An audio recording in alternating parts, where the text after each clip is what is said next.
Have you ever walked into a room and thought, Wow, this room's got vibes. but couldn't quite pinpoint why? It was probably pattern drenching. And before you panic and think about a room that looks like your grandma's house exploded, stay with me. When done right, pattern drenching or pattern layering gives the room personality, vibrance, depth, and that designer feel.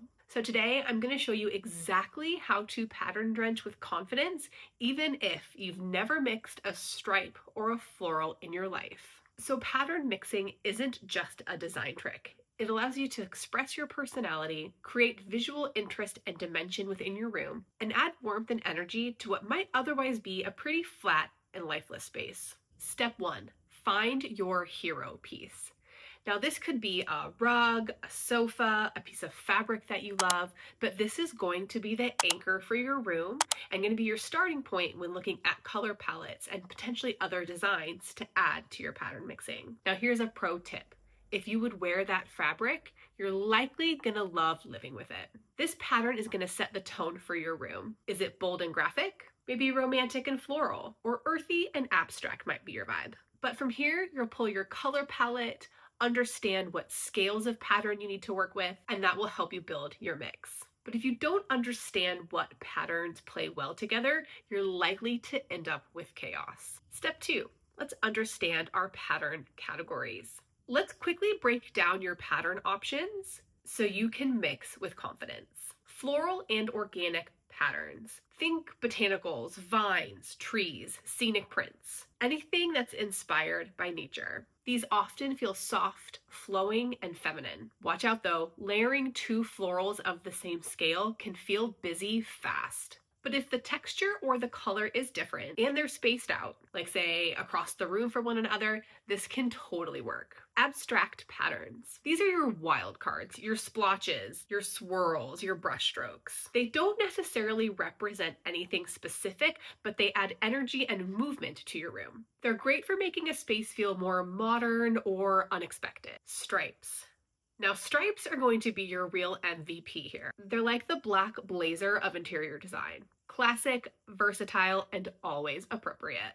They play well with florals, abstract patterns, and even animal prints. If you're layering more than one stripe together, just make sure that you're varying the scale and like the chunkiness of the stripe. Think like a chunky rug stripe versus like a pinstripe on a chair cushion. Geometric patterns. Plaids, checks, diamonds, and trellises. These patterns give a structured, tailored vibe. They're amazing at grounding a space and pairing with our florals and our abstracts. Solids and textures. Now don't sleep on the solids. I know this is a video about pattern mixing, but you need somewhere for your eye to rest. Think a velvet ottoman, a really flowy throw, even tone-on-tone wallpaper also counts. Now with your pattern categories sorted, the next layer of sophistication is going to be scale. How big or small those prints are can really shift the vibe of your room. Step 3. Use scale to create harmony. Mixing patterns is very much like creating a band. You need a lead singer, your backup vocals, your bass,